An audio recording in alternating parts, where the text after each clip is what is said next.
dire de grandes transformations, et ça, il faut aussi que l'on puisse se le dire et l'accompagner. Sur la question de la vie chère, bien sûr que la vie chère est un sujet du quotidien des Outre-mer, et pas depuis aujourd'hui. Ça fait 20 ans qu'on en parle. Ça fait 20 ans qu'on connaît effectivement un certain nombre de problématiques. Il y a eu des lois, la loi Lurel. Il y a eu un certain nombre de dispositifs qui ont été mis en place. Tous n'ont pas obligatoirement été appliqués. Mais il y a aussi besoin de faire jouer la concurrence dans nos territoires. C'est pour ça que M. Hamon a été nommé délégué interministériel à la concurrence et fait un certain nombre de travaux dans nos territoires d'outre-mer, à commencer à La Réunion parce que il y a eu la crise en 2018 et que c'est là que j'ai annoncé, que j'ai décidé qu'il fallait effectivement qu'on réponde à cette question plus fortement. On ne fera jamais disparaître la différence de prix. On peut le faire sur un certain nombre de produits. On peut le décider sur un certain nombre de produits. Aller plus loin sur le bouclier qualité-prix, on peut le décider. On peut l'accompagner. Mais il y aura toujours une différence de prix entre la métropole, si on veut se comparer à la métropole, et ou le territoire observé. Et d'ailleurs, ce ne sont pas les mêmes différences selon les territoires. On peut observer aussi que certains territoires ont su revoir leur marché, ou leur positionnement, ou leur ravitaillement dans leur bassin. Et là, ça devient complètement différent. On a aussi des territoires qui, en termes de production locale, sont allés beaucoup plus loin que d'autres. Et il nous faut continuer à protéger la production locale. Et il y avait la question sur l'agriculture tout à l'heure et sur le SIOM, et sur les engagements du SIOM qui ont été confirmés. Et le président de la République aura l'occasion de s'exprimer à La Réunion et à Mayotte puisqu'il va s'y déplacer. Mais oui, il faut qu'on accompagne encore davantage la production locale. Il faut qu'on l'aide encore davantage à travers effectivement notre système de taxation, octroi de mer et TVA, qui, oui, aujourd'hui, peut être repensé. L'octroi de mer, c'est quand même Colbert. Ça fait quand même quelques années. On sait pourquoi ça a été créé. On sait comment on l'a fait évoluer. Mais peut-être aujourd'hui, faut-il réfléchir à TVA octroi de mer, et pas séparément. TVA et octroi de mer, et comment peut-être faire disparaître cette dernière taxe coloniale, qu'est l'octroi de mer, qui a largement évolué, mais qui mérite peut-être d'être regardée. Avec 3 obligations. Attention aux collectivités territoriales et aux financements qui sont apportés aux collectivités.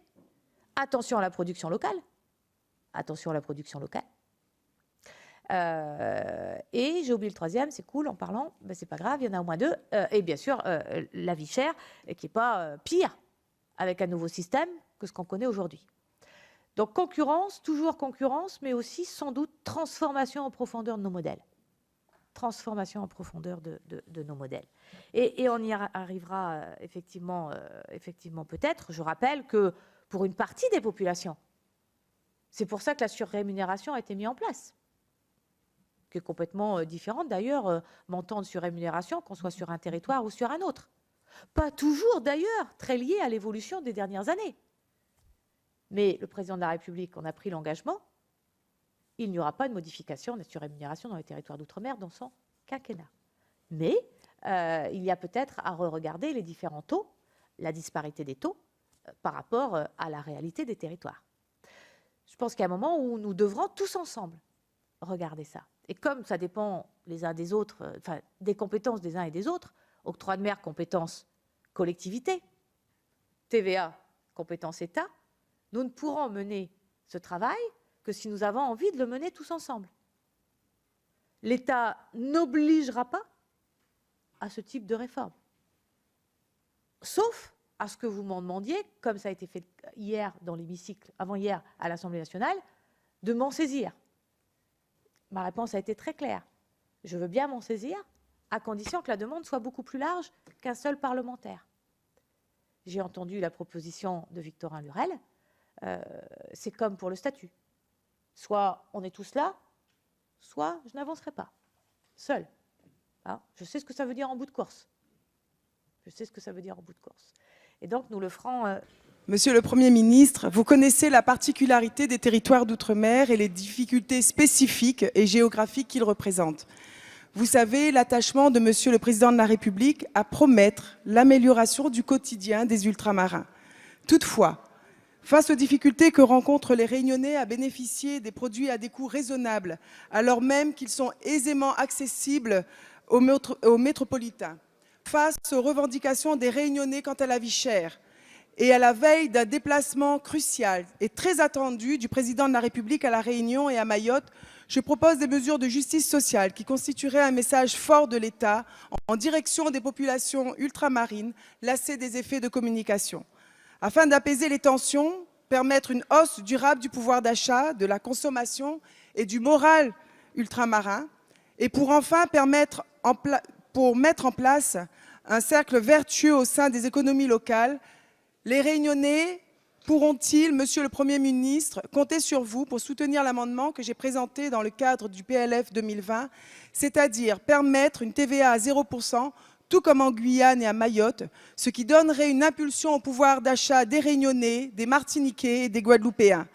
Et par ailleurs, pouvons-nous envisager ensemble de renforcer le bouclier qualité-prix, limité aujourd'hui à l'alimentaire, de l'élargir au-delà des 109 produits de base et de l'étendre aux multiservices, aux biens tels que la communication, afin de le rendre plus représentatif de la consommation courante des ménages.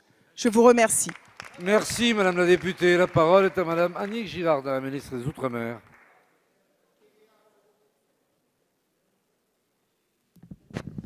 Monsieur le Président, Mesdames et Messieurs les députés, Madame la députée Nathalie Bassire. Vous le savez, priorité du gouvernement pour lutter contre la vie chère, pour le pouvoir d'achat, c'est d'abord la formation et l'emploi. Et c'est bien ce que nous faisons sur ce territoire comme sur l'ensemble des territoires d'outre-mer. Alors oui, en 2018, vous le savez, La Réunion a connu une crise très forte et j'ai pu m'y rendre plusieurs fois et nous avons pu débattre d'un certain nombre de sujets. Vous le savez, nous avons apporté un certain nombre de réponses et je viens régulièrement d'ailleurs faire des réunions avec les acteurs sur le terrain pour répondre à la question du bouclier fiscal, du bouclier qualité-prix, de la participation des citoyens à ce travail. Nous avons mis aussi bien sûr un délégué à la concurrence parce que nous devions effectivement faire la transparence sur les modes de fonctionnement sur le territoire et nous avons évoqué l'octroi de mer et la TVA. Vous le savez, sur le territoire, j'ai invité le président de région, puisque, je le rappelle, l'octroi de mer dépend des régions. C'est les régions qui fixent effectivement l'octroi de mer. Et comment ça se passe dans les territoires d'outre-mer? Eh bien, la TVA n'est pas à 20%, mais la TVA est à 8,5%. Et le complément, il est en octroi de mer. La moyenne à La Réunion est de 8%. J'ai donc invité le président de région à réfléchir sur l'octroi de mer et obligatoirement le lien avec la TVA. À l'issue effectivement de cette année, nous avons travaillé sur beaucoup de sujets, mais celui-ci n'a pas été abordé. Moi, ce que je veux savoir, c'est à travers votre amendement, est-ce que l'ensemble des parlementaires des Outre-mer, est-ce que l'ensemble des parlementaires veulent effectivement débattre d'un nouveau modèle d'impôt et de taxes à l'entrée sur les territoires d'Outre-mer? Est-ce que cette vieille taxe, l'octroi de mer, mis en place par Colbert, aujourd'hui, on peut se re-questionner sur cette taxe et donc obligatoirement aussi sur les taux de TVA. C'est ça le vrai sujet et c'est ça qu'il faut nous préciser, mais sans doute tous ensemble, puisque une démarche ne sera pas spécifique à La Réunion.